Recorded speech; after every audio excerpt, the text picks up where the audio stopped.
Now let's talk about police brutality in Kenya. Recent opposition-led protests against high cost of living and higher taxes caused unrest in the country. The government had deemed the demonstrations illegal and sent the police to maintain order. But what happened instead was dozens of protesters losing their lives and many more others injured.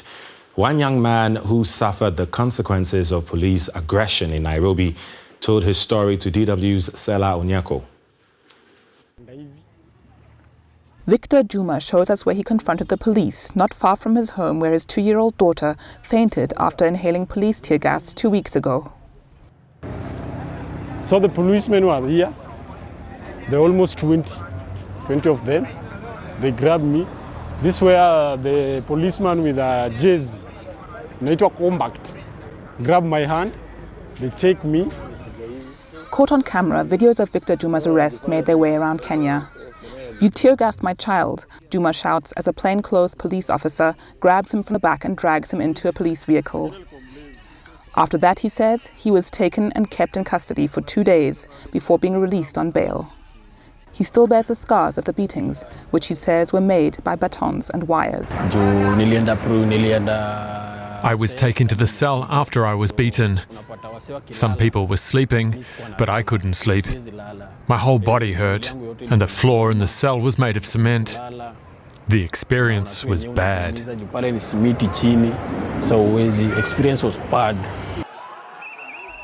The most recent wave of protests against the high cost of living hit Kenya hard.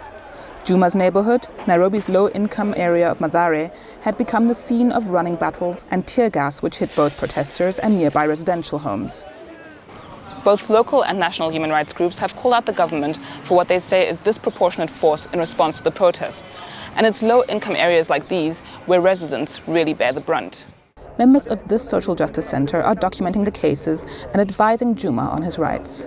They know he is one of the lucky ones.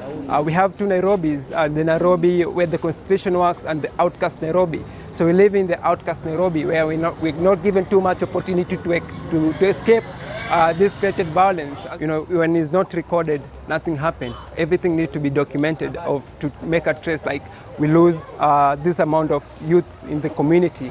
So the moment we keep the record, we have something to show to the state. While the numbers vary, rights groups say they've recorded over 30 deaths in connection to the protests across Kenya. Kenya's Police Inspector General, however, denied the allegations that the police had a role to play in the deaths and injuries, dismissing them as opposition propaganda. Senior members of the society going to mortuaries, hiring dead bodies.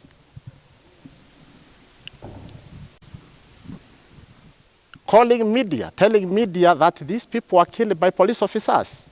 So the propaganda out there will not discourage us. They can continue threatening us that so and so will go to ICC, so and so will go to court. Kenya's Independent Policing Oversight Authority, a government body that investigates police misconduct, admits that many cases stall because either the police don't cooperate or the witnesses don't come forward. Once an officer injures a member of the public, or a fatality occurs out of police action, we have to be notified within 24 hours or as soon as it's practically possible. So we are not getting those notices.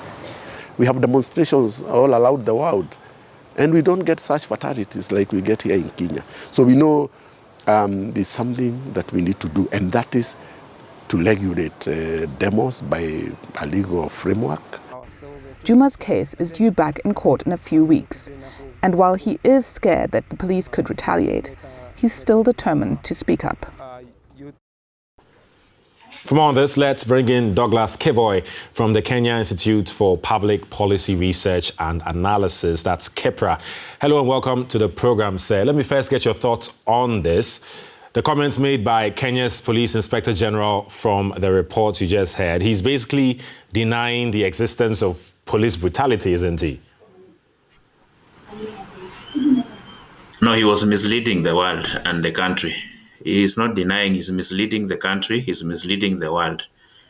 And to say the least, that was one of the most unfortunate statement to come from an individual holding such an important public office in the Republic of Kenya. In one of your articles, I found pretty interesting. You alleged that police brutality in Kenya was a legacy of British colonial rule. What do you mean by that? A legacy of the British colonial rule. A while ago, the United Kingdom paid millions of pounds to victims of colonial brutality, especially the police service that they had at that time, the so-called home guards locally here. And that was a signature of the policing at that time, which unfortunately has not changed up to now. Very little has changed. It's the same tactics, but different forests. So the legacy that the colonial government left in Kenya is the current one that still goes on, where the poor, the weak, and vulnerable are brutalized to protect the interests of the elite and the political leaders of the day. So basically, the police officers are gatekeepers of the elites. The poor are the ones who pay the price. If you are young and you are not rich, then expect to have it rough with the police of this country. And that is what used to happen during the colonial time. So then, what will it take for a paradigm shift away from the colonial rule mentality? Now, we have had some progress in as far as holding police officers accountable is concerned. For example, in 2011, the national government, after we promulgated a new constitution, formed the Independent Policing Oversight Authority, whose work was to oversee the operations of police officers to ensure that they operate within the law. Now, apparently, the unit, that is the IPOA, Independent Police Oversight Authority, seems to be overwhelmed by the many cases of police brutality, police barbarity, which are reported across the country, and it can only handle so much. And the individuals who engage in these things know very well that they will not be held to account. So that's why they do it brazenly and openly, because they know we will get away with it. But the moment they are able to know that they will not be allowed to get away with acts that are outside the law, and then these things will come to an end. Then also change must come from within the National Police Service itself. Otherwise, they will not. We as outsiders who are not officers can't force them to change if they don't want to change. I mean, there's already very little or no trust at all for the police service in the country. Of course, we are not accusing all police officers, but how difficult will it be for the police to restore public confidence? So there are some areas where the police confidence is high because the officers who are in those regions have made an effort to interact with communities and ensure that they treat them as partners in providing security as opposed to suspects of insecurity.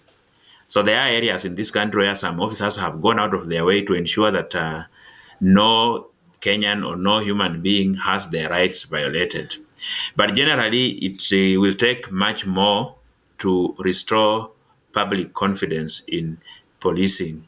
And I just want to there have been many cases where, say, police officers are victims of fraud accidents and people are just there watching. They don't want to help them. So that tells you there's a very big problem in this country. Yeah. Douglas Kivoy with the Kenya Institute for Public Policy Research and Analysis. Thank you very much for your time. Thank you very much.